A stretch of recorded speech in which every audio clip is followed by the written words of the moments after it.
सर्वप्रथम मी बाबासाहेबाला अभिवादन करेल त्या शब्दामध्ये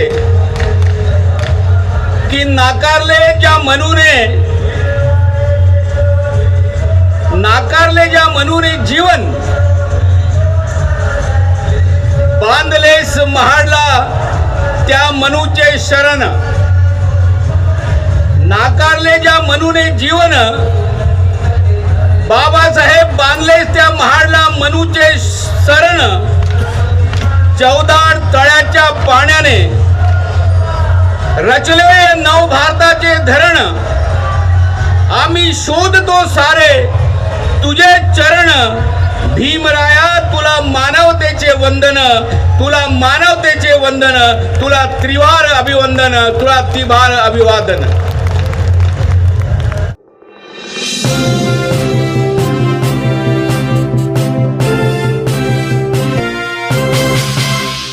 ईटी न्यूज नेटवर्क, हर पल आपके साथ, बने रहिए आखिरी तक। या महान क्रांती दिनानिमित्त बाबासाहेबांना अभिवादन करून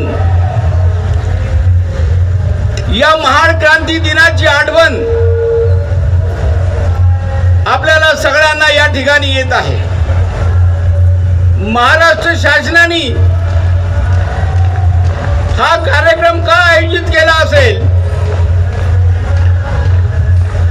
कारण आजही महाडच्या 14 तळ्याच्या सत्याग्रहाला, त्या सत्याग्रहाचा एक रिलेव्हन्स आज या भारतामध्ये आहे। त्या सत्याग्रहाची प्रासंगिकता जी आहे ती आजही या देशामध्ये कायम आहे। आणि म्हणून या महाडच्या 14 तळ्याच्या सत्याग्रहाचा जो रिलेव्हन्स आहे त्याचं एक हिस्टॉरिकल जस्टिफिकेशन जे आहे ते आज लोकांपुढे मांडण्याची फार आवश्यकता आहे। मी या ठिकाणी सुरुवातीला सांगू इच्छितो, जरी हा कार्यक्रम शासनाचा असला तरी आमचं भाषण शासकीय असणार नाही। आमचं भाषण जे आहे ते आम्ही शासनाचे प्रवक्ते म्हणून या ठिकाणी बोलणार नाही। आम्ही डॉक्टर बाबासाहेब आंबेडकरांचे अनुयायी म्हणूनच या ठिकाणी आपले विचार व्यक्त करणार आहोत। हे मी कार्यक्रमाच्या सुरुवातीला तुम्हाला सांगू इच्छितो। सरकार हे लोकांचं असतं आणि सरकारची जबाबदारी असतं की जे काही मोठे ऐतिहासिक सत्याग्रह या देशात झालेत त्याच्या स्मृतीप्रित्यर्थ त्यांनी कार्यक्रमाचं आयोजन करावं। परंतु आम्ही त्या सत्याग्रहाची मीमांसा करताना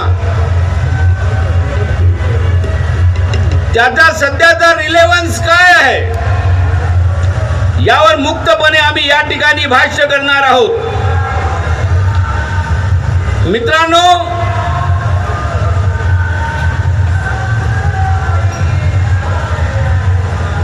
ज्या उद्दिष्टासाठी डॉक्टर बाबासाहेब आंबेडकरांनी महाडचा 14 तळ्याचा सत्याग्रह केला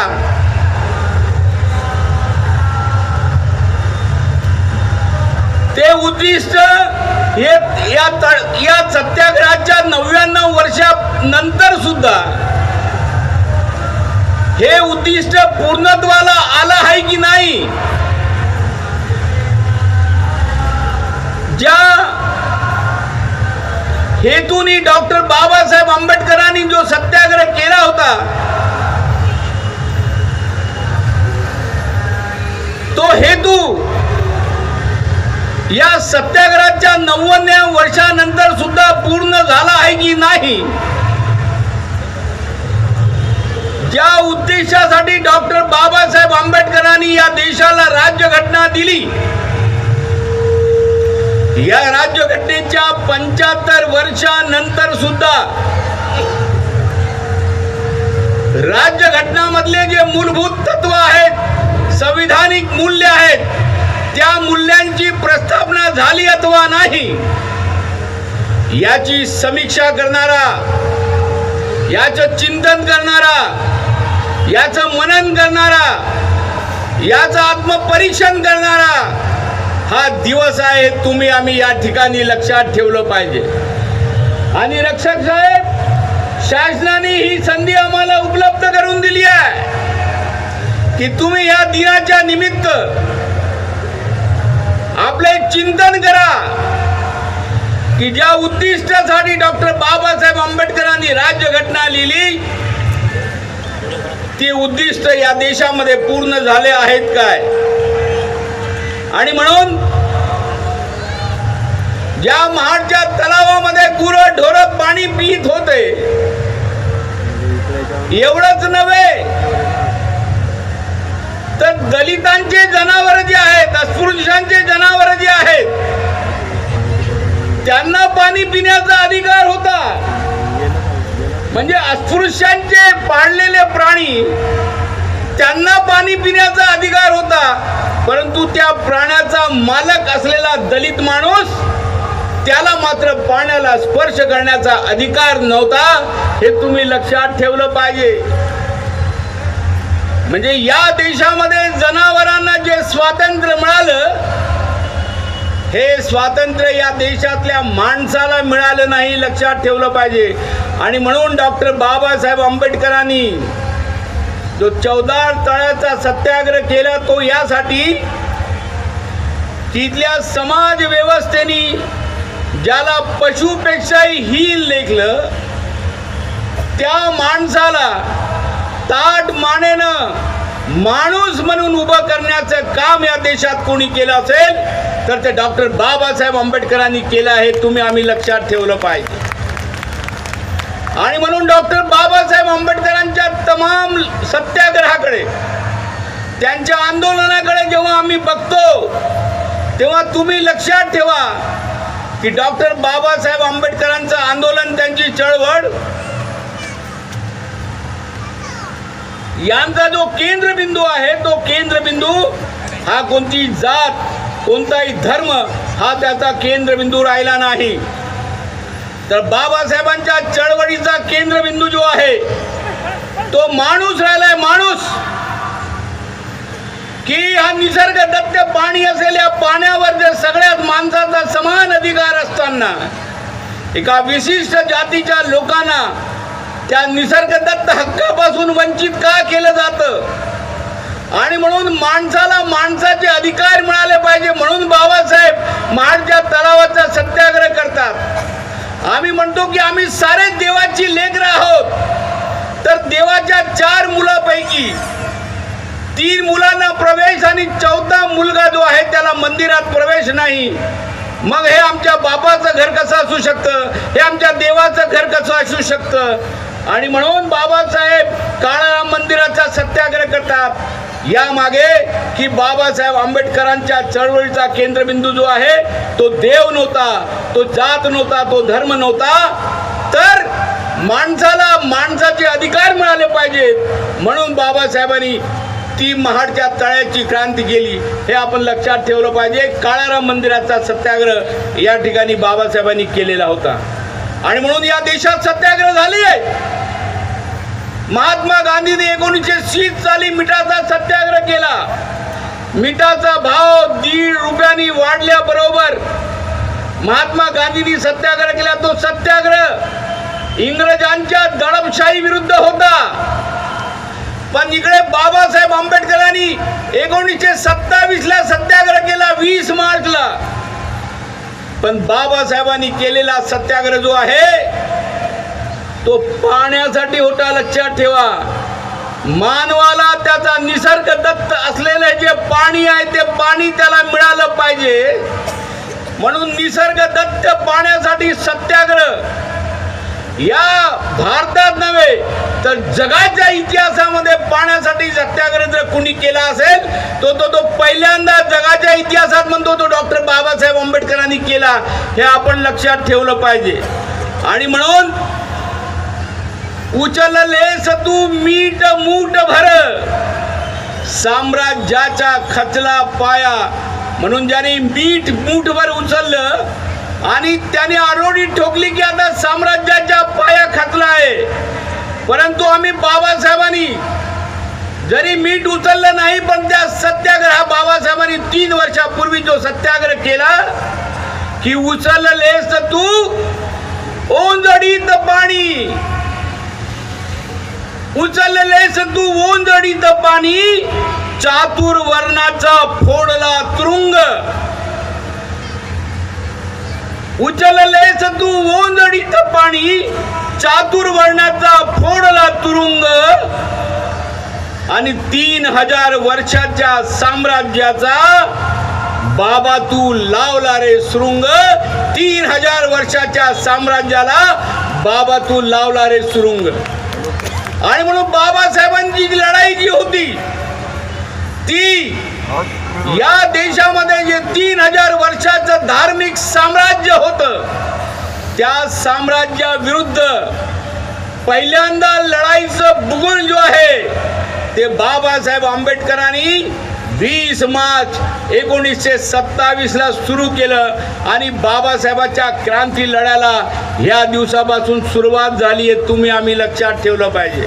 आणि ती क्रांती लढ्याची सुरुवात 75व्या संविधानाच्या दिनापर्यंत, मी म्हणतो 30 दिनापर्यंत नाही आहे, तर ही लढाई जी आहे जी बाबासाहेबांनी 20 मार्चला सुरू केली 1927 ला, ही लढाई आता सतत सुरू राहणार आहे. ही लढाई संपली नाही आहे, ही लढाई आता सुरू राहणार आहे, लक्षात ठेवलं पाहिजे. महात्मा गांधींनी सविनय कायद्याचा सत्याग्रह केला होता, सविनय कायदा मोडला. पण बाबासाहेब म्हणत होते की जो महाडचा 14 तळ्याचा मी सत्याग्रह केला तो सविनय कायद्याचा भंग मी केलेला नाही. तर बाबासाहेब म्हणतात की 1924 साली R.R. भोळे यांनी मुंबई प्रदेशच्या विधानमंडळामध्ये एक ठराव पास केला होता.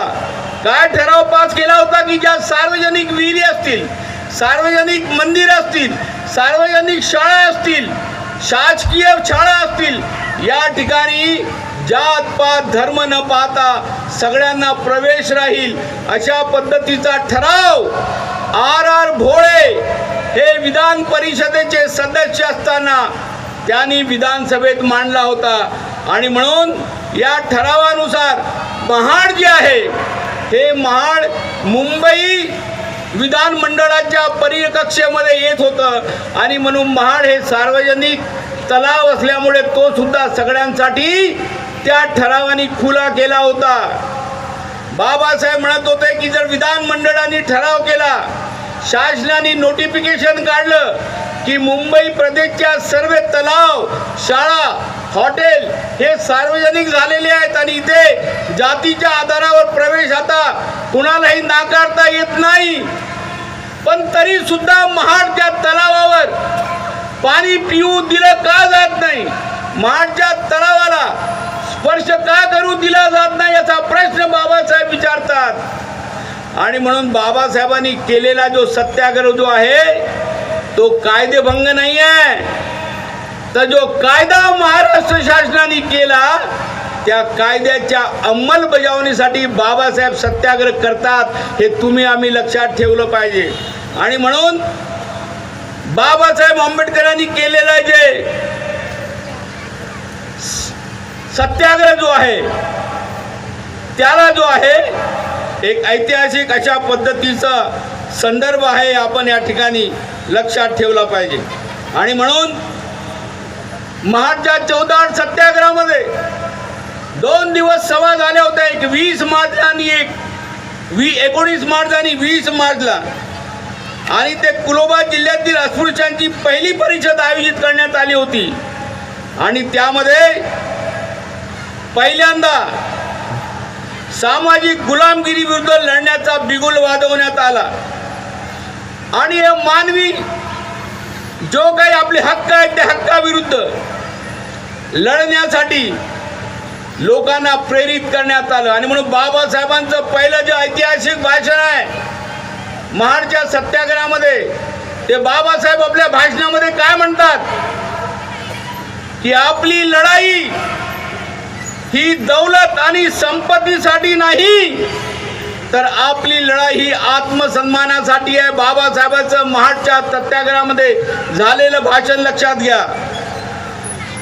त्यामुळे आपल्याला जे या समाजाने अस्पृश्य ठरवलं ती कामं आपण सोडून दिली पाहिजे असे आदेश बाबासाहेब देतात.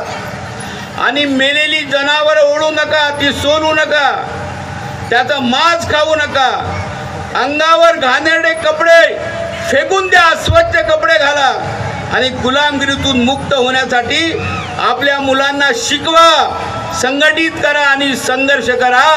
अशा पद्धतीचं भाषण जे आहे ते बाबासाहेब त्या ठिकाणी करतात.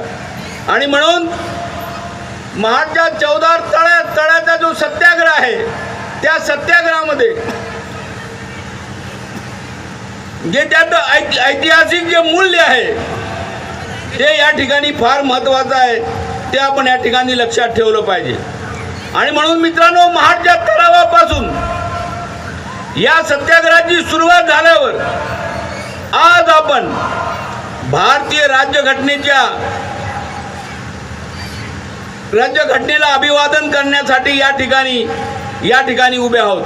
आणि म्हणून महाडचा आणि भारतीय राज्यघटनेचा संदर्भ जोडताना आपण लक्षात ठेवलं पाहिजे की महाड तालाब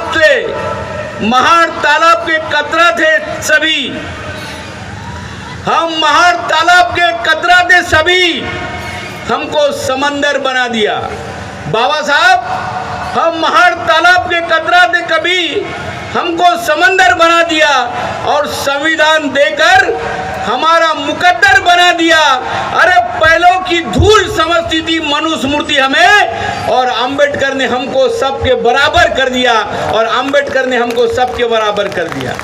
आणि म्हणून बाबासाहेब आंबेडकरांनी आम्हाला बरोबरीमध्ये आणण्याचं, माणसाला समानता देण्याचं हे फार मोठं कार्य जे आहे ते भारतीय राज्यघटनेच्या रूपाने आज आम्हाला या ठिकाणी दिलेलं आहे. आणि म्हणून त्याला वंदन करण्यासाठी आम्ही आलो.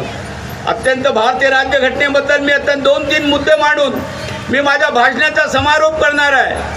मित्रांनो, भारतीय राज्यघटनेबद्दल जे डॉक्टर बाबासाहेब आंबेडकरांचं जे कॉन्ट्रीब्युशन आहे, बाबासाहेब आंबेडकरांनी भारतीय राज्यघटनेच्या रूपाने हे जे राष्ट्र उभं केलं, हे राष्ट्र उभं करण्यामध्ये बाबासाहेब आंबेडकरांचं जे कॉन्ट्रीब्युशन आहे ते आपल्याला विसरता येणार नाही, ते आम्हाला विसरता येणार नाही, ते शासनाला विसरता येणार नाही. काय केलं होतं भाकीत? चर्चिल जो एक मोठा तत्ववेत्ता, राज्यशास्त्राचा जागतिक कीर्तीचा पंडित, त्यांनी काय भाकीत केलं होतं भारताबद्दल की चर्चिल म्हणतो की ज्या देशामध्ये 63,000 जाती आहेत, 122 भाषा आहेत, 19,560 बोली भाषा आहेत, 7 धर्म आहेत, असा भूप्रदेश जो आहे जिथे हजारो चालीरीती, संस्कृती, परंपरा यात विभागलेला हा जो भूप्रदेश आहे, हा भूप्रदेश कधीही राष्ट्र होऊ शकत नाही, देश होऊ शकत नाही, असं भाकीत हे चर्चिलनी केलं होतं. हा देश स्वातंत्र्य होण्याच्या पूर्वी डॉक्टर बाबासाहेब आंबेडकरांनी हे भाकीत जे चर्चिलनी केलं होतं त्याला एक चॅलेंज, एक आव्हान म्हणून स्वीकारलं की जात, धर्म, पंथ, संस्कृती, भाषा यामध्ये प्रचंड विविधता व विषमता असलेल्या या भूप्रदेशाला एक सूत्रामध्ये बांधून याला एक ताठ मानेर राष्ट्र म्हणून उभं करण्याचं काम जर या देशामध्ये कुणी केलं असेल तर ते भारतीय संविधानाने केलं, हे लक्षात ठेवलं पाहिजे. आणि म्हणून चर्चिलने जे भाकीत केलं होतं ते चर्चिलचं भाकीत बाबासाहेब आंबेडकरांनी संविधानाच्या रूपाने फोल ठरवलं की या देशामध्ये असंख्य जाती आणि संस्कृती असल्या तरी सुद्धा चर्चिल म्हणतो तसं नाही आहे, मी या देशामध्ये अशी राज्यघटना देईल की ज्या राज्यघटनेच्या माध्यमातून हे राष्ट्र उभं होईल. आणि हे भाकीत चर्चिलचं जे आहे ते चर्चिलचं भाकीत बाबासाहेबांनी खोटं ठरवलं, हे आपण या लक्षात ठेवलं पाहिजे. पहिल्या गोलमेज परिषदेमध्ये बाबासाहेब म्हणतात की आय हॅव नो मदरलँड, मला मातृभूमी नाही. ज्या देशामध्ये माझ्यासाठी शिक्षणाची दारं बंद आहेत, ज्या देशामध्ये मला गाव कुसा बाहेर ठेवला आहे, ज्या देशामध्ये मला शिक्षणाचे अधिकार नाहीत, तो देश माझा कसा असू शकतो? ती मातृभूमी माझी कशी असू शकते? आणि म्हणून बाबासाहेब म्हणतात पहिल्या गोलमेज परिषदेमध्ये की आय हॅव नो मदरलँड, मला मातृभूमी नाही आहे. परंतु 1950ला या देशाला राज्यघटना अर्पण करताना जे संसदेपुढे पहिलं भाषण बाबासाहेब करतात आणि काय म्हणतात बाबासाहेब की आय एम इंडियन फर्स्ट आणि आय एम इंडियन लास्ट.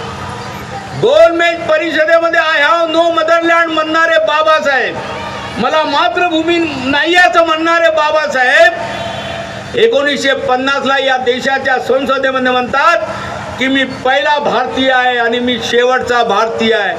हा जो 1930 पासूनचा 1950 पर्यंतचा जो प्रवास बाबासाहेबांचा आहे, तो प्रवास हा राष्ट्रवादाचा प्रवास आहे. हा प्रवास एका जनावरापासून माणूस बनण्याचा हा प्रवास आहे. आणि म्हणून बाबासाहेब म्हणतात की मला मातृभूमी नाही, परंतु या एकंदरीत 40 वर्षाच्या इतिहासामध्ये मी हा पहिला भारतीय आहे. म्हणून बाबासाहेब एक प्रखर राष्ट्रभक्त म्हणून आम्हाला या देशामध्ये तुम्हाला उभे दिसतात. आणि म्हणून 1930 पासून ते 1950 पर्यंतचा जो हा प्रवास आहे, हा राष्ट्र उभारणीचा प्रवास आहे, हे राष्ट्र निर्माण करण्याचा प्रवास आहे. आणि या प्रवासामध्ये डॉक्टर बाबासाहेब आंबेडकरांनी जरी या देशाविरुद्ध राग होता तरी सुद्धा हे राष्ट्र मात्र बाबासाहेबांनी उभं केलं. आणि म्हणून जातीच्या आधारावर, धर्माच्या आधारावर कितीही अन्याय अत्याचार झाला तरी सुद्धा हे माझं राष्ट्र आहे, हा माझा देश आहे आणि हे उभं करण्याची माझी जबाबदारी आहे. आणि म्हणून हे राष्ट्र बाबासाहेब उभं करतात, हे तुम्ही आम्ही लक्षात ठेवलं पाहिजे. आणि म्हणून बाबासाहेब आंबेडकरांसारखा राष्ट्रवादी पुरुष हा या भारतामध्ये होणार नाही, हे तुम्ही आम्ही या ठिकाणी लक्षात ठेवलं पाहिजे. आणि म्हणून जेव्हा या विषयावर बोलत असताना बाबासाहेब आंबेडकरांनी भारतीय राज्यघटनेच्या रूपाने काय केलं, तर भारतीय राज्यघटनेने जे प्रिअम्बलमध्ये जे मूल्य दिलेली आहेत, त्या मूल्याची पेरणी जी आहे ती पेरणी करण्याचं काम बाबासाहेबांनी केलं. राष्ट्र म्हणजे नदी, नाले, पर्वत किंवा राष्ट्रातील माणसे नाहीत, तर प्रत्येक व्यक्तीला राष्ट्रीय सूत्रात बांधायचं असेल तर आपण कोणत्या जातीचे आहोत, धर्मातले आहोत, भाषेचे आहोत, ही मानसिकता बदलून आपण भारतीय म्हणून या देशामध्ये उभं टाकलं पाहिजे, ही संकल्पना बाबासाहेबांनी मांडली. आणि म्हणून भारतीय राज्यघटनेच्या प्रिअम्बलमध्ये सुरुवात केली काय, we the people of India, आम्ही भारताचे लोक. या देशामध्ये आजपर्यंत मीची संकल्पना होती. मी ब्राह्मण, मी क्षत्रिय, मी राजा, मी या देशातला करता धरता, माझ्या हातात सूत्र, हे मीची संकल्पना जी आहे ती या देशामध्ये होती. आणि लोकशाही प्रस्थापित करायची असेल तर मी नाही, हा मी बाजूला ठेवला पाहिजे. आणि आपण सगळे भारतीय विविध जाती धर्मातले असो तरी सुद्धा वैची संकल्पना, आम्ही भारताचे लोक, ही संकल्पना बाबासाहेब भारतीय राज्यघटनेच्या प्रिअम्बलमध्ये पहिल्यांदा मांडतात. आणि हे वैची संकल्पना, आम्ही भारताचे लोक, ही घटना या देशाला अर्पण करत आहोत. हे वीची संकल्पना, आम्हीपणाची संकल्पना, ही भारतीय राज्यघटनेच्या रूपाने सर्व जाती धर्माला, भारतीयांना एका सूत्रात बांधण्याचं काम घटनेच्या रूपाने बाबासाहेब करतात, हे तुम्ही आम्ही लक्षात ठेवलं पाहिजे. आणि म्हणून भारतीय संविधानामध्ये समता, स्वातंत्र्य, बंधुता, न्याय, लोकशाही, विज्ञान, ही जी सगळी मूल्य आहेत या मूल्यांमध्ये, यासाठी मूल्यांमध्ये आवश्यक आहे की आपण एक माणूस म्हणून लोकांना पाहताना आजपर्यंत मनुस्मृतीमध्ये, चातुर्वर्ण्यांमध्ये, वैदिक धर्मांमध्ये आपण एक माणूस दुसऱ्या माणसाला पाहताना त्याच्या जातीवरून, त्याच्या धर्मावरून आम्ही त्याला ओळखत होतो, परंतु माणूस म्हणून कोणी ओळखत नव्हते. हे माणूस म्हणून ओळखण्याची आयडेंटिटी जी आहे प्रत्येक माणसाला, या देशामध्ये तू एक माणूस आहेस, ही आयडेंटिटी, ही ओळख, अरे हा आधार कार्ड हा पहिल्यांदा कुणी दिला असेल तर तो डॉक्टर बाबासाहेब आंबेडकरांनी संविधानाच्या रूपाने दिला आहे. तुम्ही आम्ही लक्षात ठेवलं पाहिजे. आणि म्हणून कुरान कहता है मुसलमान बनो, बाइबल कहता है ईसाई बनो, और गीता कहती है हिंदू बनो, लेकिन ये देश का संविधान कहता है कि पहले आप इंसान बनो, पहले आप इंसान बनो. आणि म्हणून या देशातल्या प्रत्येक माणसाला ही राज्यघटना ही शिकवते की तू माणूस आहेस, तू इंसान आहेस. आणि म्हणून बाबासाहेबांच्या चळवळीचा केंद्रबिंदू जो आहे तो जात धर्म नाही आहे, तो माणूस आहे. हे जे मी म्हटलेलं आहे ते महाडच्या तलावाच्या सत्याग्रहापासून तर भारतीय संविधानाच्या निर्मितीपर्यंत बाबासाहेब आंबेडकरांनी या देशातला माणूस जो आहे तो आपल्या चळवळीचा केंद्रबिंदू ठेवला आहे. तुम्ही आम्ही लक्षात ठेवलं पाहिजे. आणि म्हणून या संविधानाद्वारे राष्ट्राची उभारणी बाबासाहेबांनी करताना या देशाला सार्वभौम लोकशाही राज्य बनवलं. सार्वभौम म्हणजे आमची सत्ता चालेल, आमचं राज्य राहील, लोक ठरवतील आमच्या देशाची तत्व, लोक ठरवतील आमच्या देशाची धोरणं. आमच्या देशातील धोरणं ही अमेरिका ठरविणार नाही, आमच्या देशातील धोरणं रशिया ठरविणार नाही, आमच्या देशातील धोरणं माझ्या देशातली माणसं ठरवतील. त्याला म्हणतात सार्वभौमता. हे भारतीय राज्यघटनेमध्ये सार्वभौम या शब्दाचा अर्थ काय होतो? सार्वभौम या शब्दाचा अर्थ होतो की या देशाचे सर्व निर्णय घेण्याचे अधिकार या देशातील माणसाला आहेत. त्याला म्हणतात सार्वभौमता. आता ही सार्वभौमता जिवंत ठेवण्याचं हे सार्वभौमता बाबासाहेब आंबेडकरांनी राज्यघटनेच्या रूपाने दिलं. बाबासाहेब आंबेडकरांनी संविधानाच्या रूपाने हे राज्य आता राजाचं राहणार नाही, हे राज्य आता राजपुत्राचं राहणार नाही, हे राज्य आता हे लोकांचं राज्य राहील. आणि पूर्वी राजा हा राणीच्या पोटातून जन्मायचा, आता राजा जो आहे हा मतपेटीतून जन्माला येईल. ही लोकशाहीची संकल्पना पहिल्यांदा बाबासाहेब आंबेडकरांनी संविधानाच्या रूपाने या ठिकाणी मांडलेली आहे.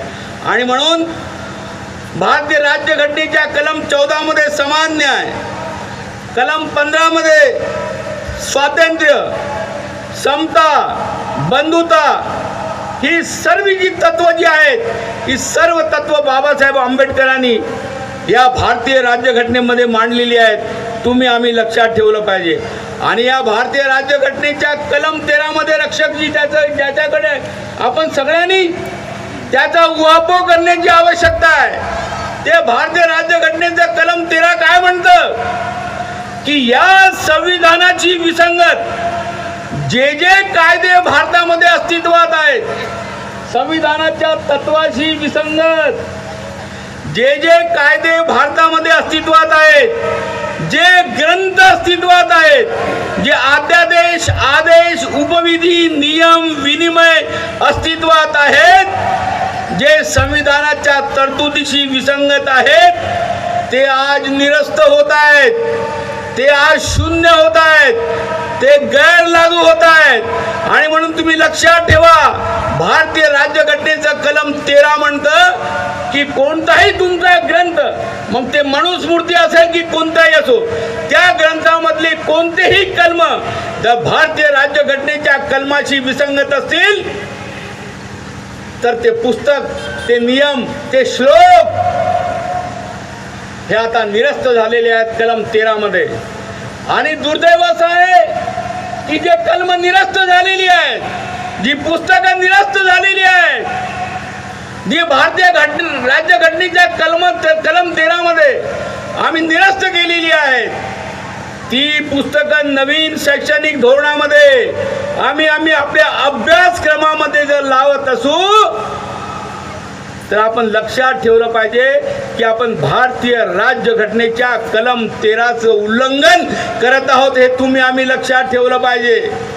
आणि म्हणून भारतीय राज्यघटनेच्या कोणत्याही कलमाशी विसंगत आम्हाला काम या देशामध्ये करता येणार नाही.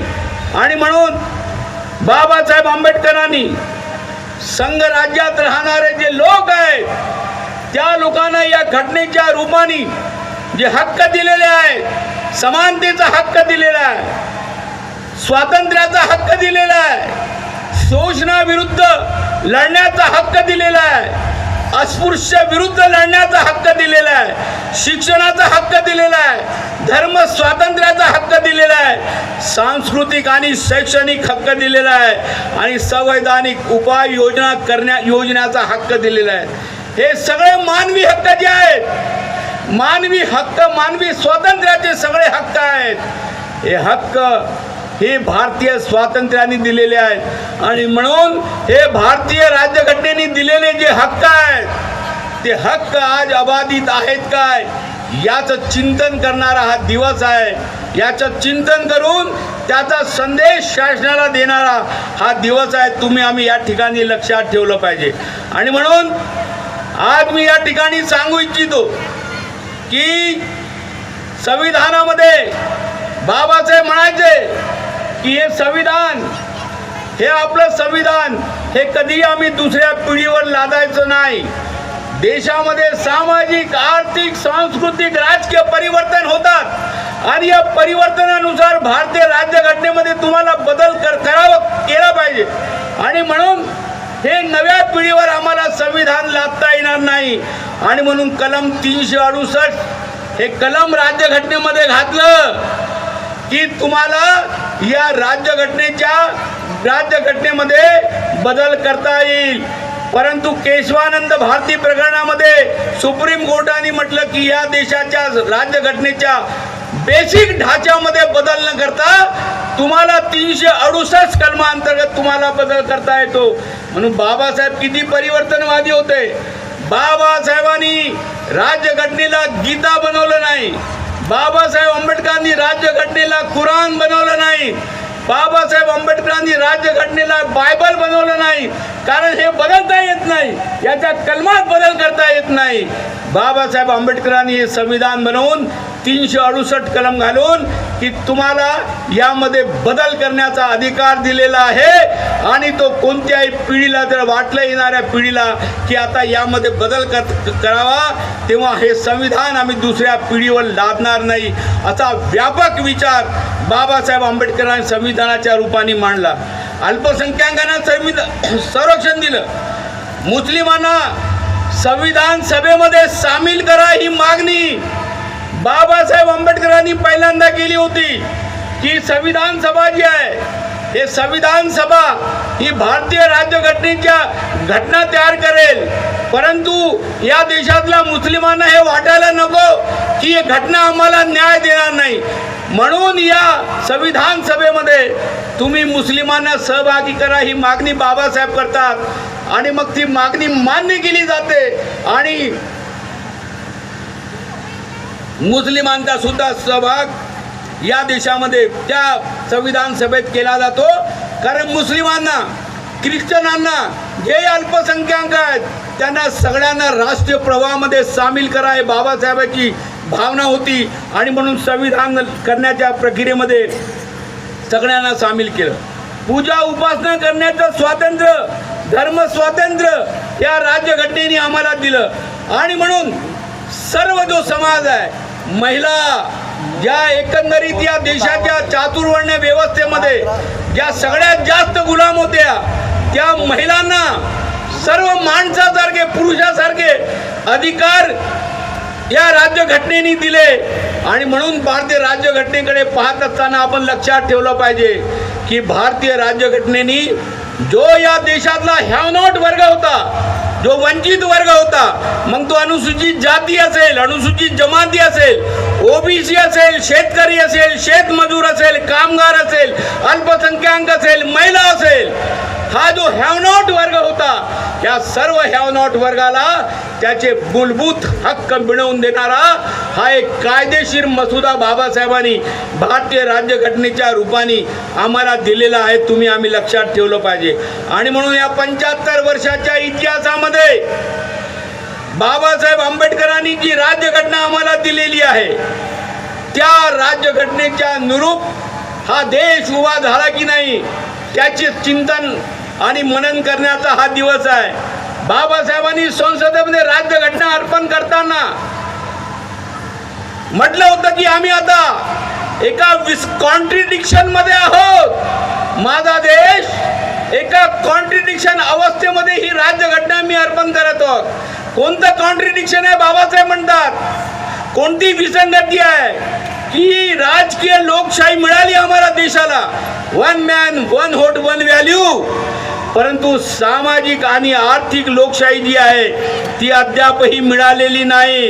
ह्या कॉन्ट्रडिक्शनमध्ये आम्ही आहोत. आणि म्हणून ही आमच्या सत्ताधाऱ्याची जबाबदारी आहे की या देशामध्ये सामाजिक, सांस्कृतिक आणि आर्थिक स्वातंत्र्य आणि लोकशाही देण्याची जबाबदारी ही या देशाच्या राज्यकर्त्यांची आहे, हे बाबासाहेब म्हणतात. आणि म्हणून प्रश्न आहे, या 75 वर्षाच्या स्वातंत्र्याच्या इतिहासामध्ये काय बाबासाहेबांनी जो स्वप्न पाहिलं होतं आणि पहिल्या संसदेमध्ये म्हटलं होतं की सत्ताधाऱ्याची जबाबदारी आहे आर्थिक आणि सामाजिक स्वातंत्र्य मिळवून देण्याची, काय 75 वर्षामध्ये या देशातल्या राज्यकर्त्यांनी आम्हाला आर्थिक स्वातंत्र्य दिलं का, आम्हाला सामाजिक स्वातंत्र्य मिळवून दिलं? आणि जर ते मिळालं नसेल तर मग यात संविधान राबवणाऱ्याचं हे फेल्युअर आहे की संविधानाचं फेल्युअर आहे, याचा फार विचार आम्हाला या ठिकाणी करावा लागणार आहे. आणि म्हणून मी जाताना एवढंच या ठिकाणी म्हणणार आहे की बाबासाहेब आंबेडकरांनी संविधानाच्या रूपाने जे एक समान न्याय आणि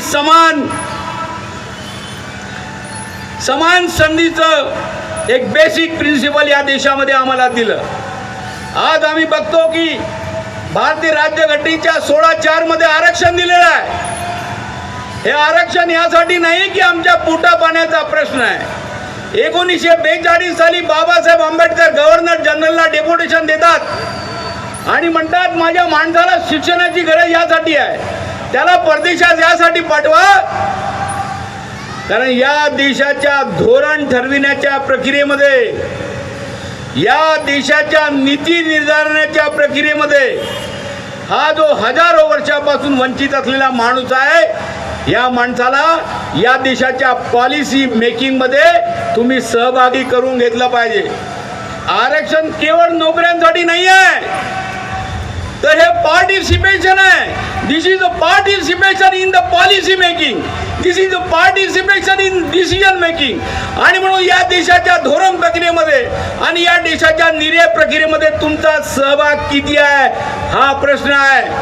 मी जेव्हा नागपूर विद्यापीठामध्ये रजिस्ट्रार म्हणून काम केलं, विद्यापीठाच्या 100 वर्षाच्या इतिहासामध्ये अनुसूचित जातीचा बौद्ध समाजाचा मी पहिला रजिस्ट्रार होतोय, लक्षात ठेवा, पहिला रजिस्ट्रार.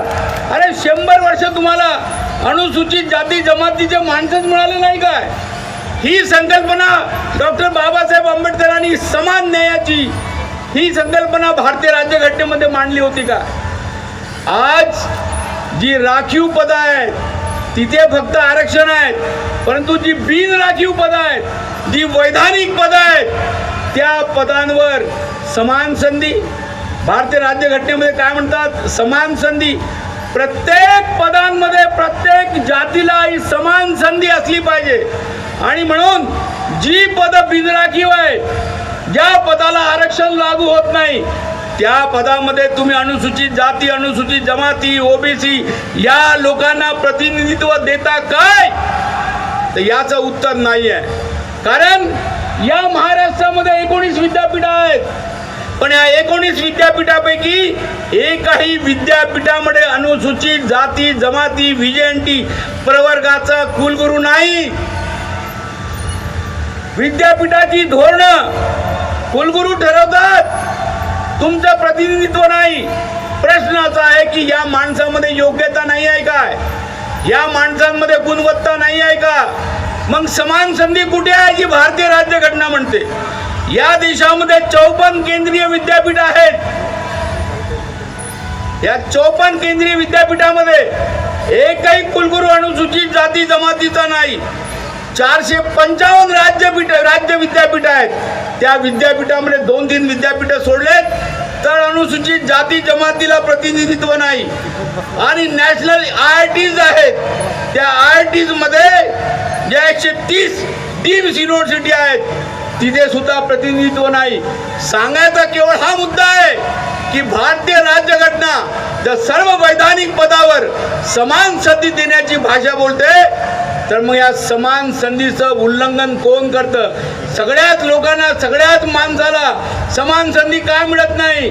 अरे महाडच्या 14 तळ्यांमध्ये पाण्याला स्पर्श करताना तुम्हीच समान संधी दिली नाही आणि आज शासकीय नोकऱ्यांमध्ये वैधानिक पदांवर तुम्ही समान संधी देत नसाल तर एक प्रकारची नवी अनटचॅबिलिटी, नवी अस्पृश्यता आपण या देशामध्ये निर्माण करतो की काय, याचा एक मोठं प्रश्नचिन्ह या देशात निर्माण झालेला आहे. आणि म्हणून मित्रांनो, जाताना फक्त एवढाच मुद्दा मांडेल की लक्षात ठेवा, ही भूमी आहे. या भूमीमध्ये 1954ला डॉक्टर बाबासाहेब आंबेडकरांचा पराभव झाला. आणि ज्या माणसाने या देशाला ही राज्यघटना दिली त्या माणसाचा आम्ही असा सन्मान केला या देशामध्ये.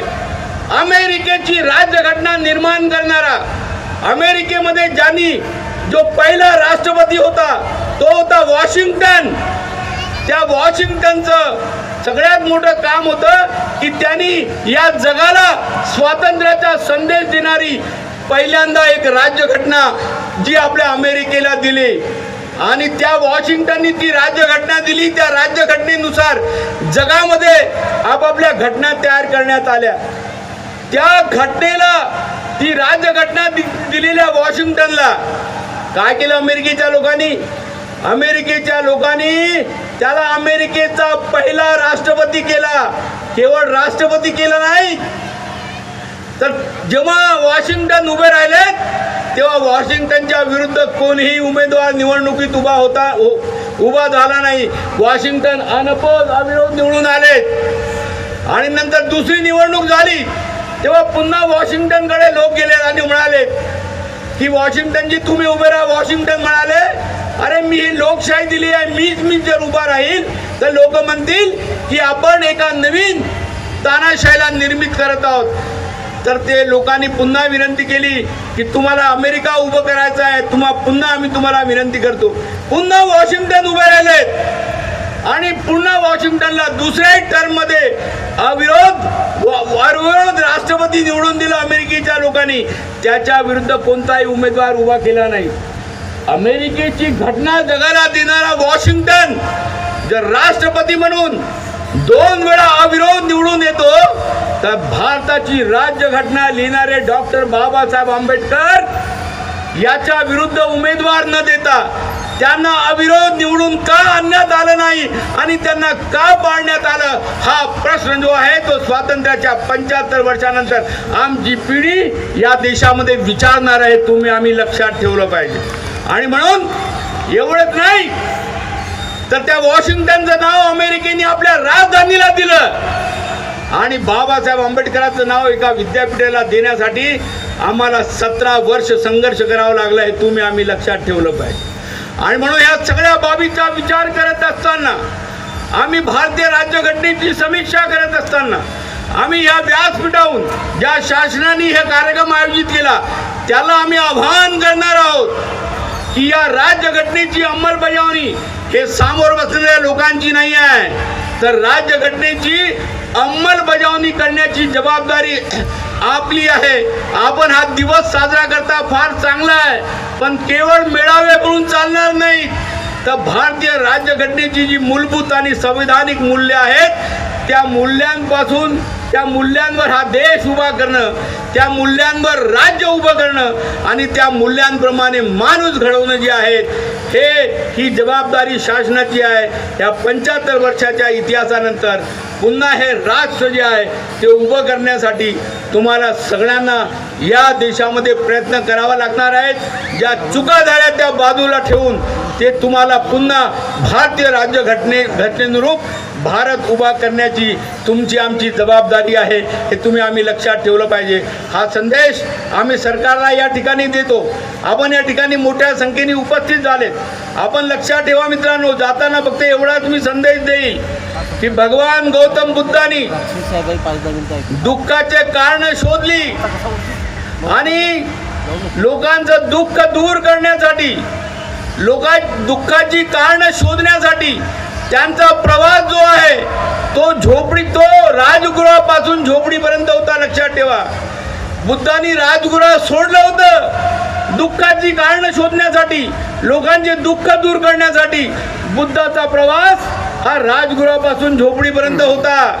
आणि बाबासाहेब म्हणतात की आम्हाला दुःखाची कारणं कळलेली आहेत आणि दुःखाची कारणं जर तुम्हाला दूर करायची असतील तर आमचा प्रवास जो आहे तो आता राजगृहापासून झोपडीपर्यंत नाही, आमचा प्रवास आता झोपडीपासून राजगृहापर्यंत झाला पाहिजे. आणि म्हणून या देशाची जी राजगृह आहेत ही राजगृह आम्ही काबीज करा, शासनकर्ती जमात व्हा आणि बाबासाहेबांना अपेक्षित असलेला देश, बाबासाहेबांना अपेक्षित असलेलं राज्य तुम्ही उभं करा. एवढीच अपेक्षा या कार्यक्रमाच्या निमित्तानं मी व्यक्त करतो आणि माझ्या शब्दांना या ठिकाणी विराम देतोय. जय भीम, जय भारत.